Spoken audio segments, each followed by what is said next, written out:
Баршаңызға қайырлы күн.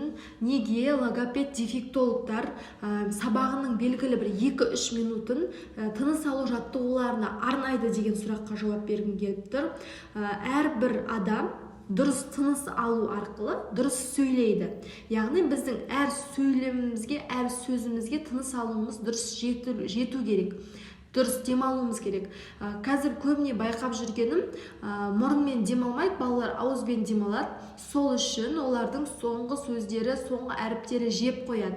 Ал біз дұрыс оларды тыныс алдыру арқылы айтатын сөздерін нақты айтуға үйретеміз.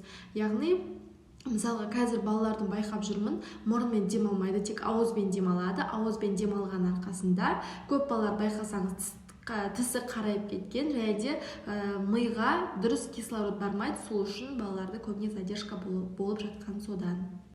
Мен өз сабағымда балаға дәстүрлі емес форматтағы қандай тыныс алу жаттығуларын жасатамын.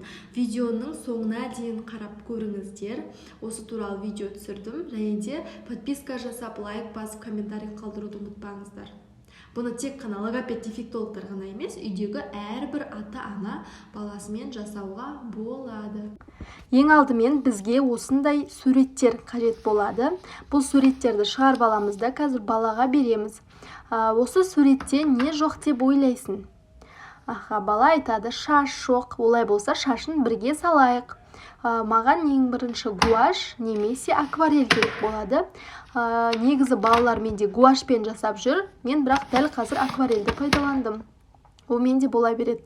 Осылай суын көптеу қылып жасап аламыз да, осы жасаған точкаларды үрлейміз. Яғни су араласқаннан кейін ол үрленеді, шашқа ұқсайды.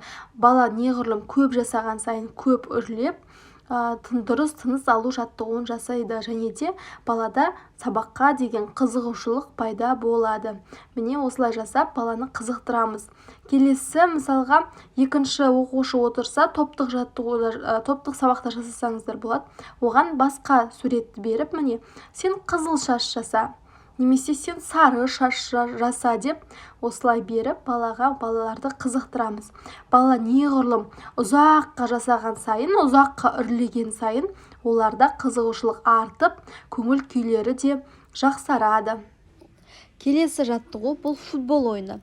Кіші топтық сабақта 2 бала болады. Сол 2 баланы екі жағына отырғызып қойып, балаларды тыныс алу жаттығуын жасаймыз. Яғни ортаға доп беріледі. Сол доп бойынша екеуі 2 трубочканы алып, кім бірінші воротасына допты кіргізеді, үрлейді. Бұл жерде бірінші тыныс алу, екінші шапшаңдыққа үйретіп тұрмыз. Осындай күшті идеяларды сабаққа пайдалансаңыздар болады. Ал тек топтық емес сабақтарда мұғалім, яғни мен өзім бір екінші жағына отырамын. Келесі жаттығу бұл бізде балалар сумен ойнағанды өте жақсы көреді ғой. Осылайнан сабын құйып ыдысқа балаларды сумен ойнатамыз. Яғни бұл жерде бала тыныс алған сайын, ауа шығарған сайын дұрыс тыныс алуды үйренеді. Яғни осыған тапсырмалар қоссаңыздар да болады. Келесі жаттығу бұл әсіресе р дыбысын қоюға арналған жаттығу деп айтуымызға болады. Өйткені р дыбысын тілдің ұшы дірілдеу керек қой, вибрация орнау керек. Сол үшін осылай жасасаңыздар болады. Келесі жаттығу бұл бізде бұлттарды үрле.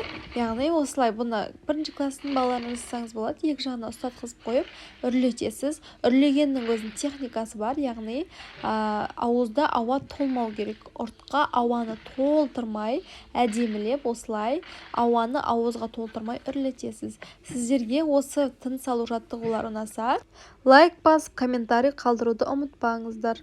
Сіздермен болған Әсем.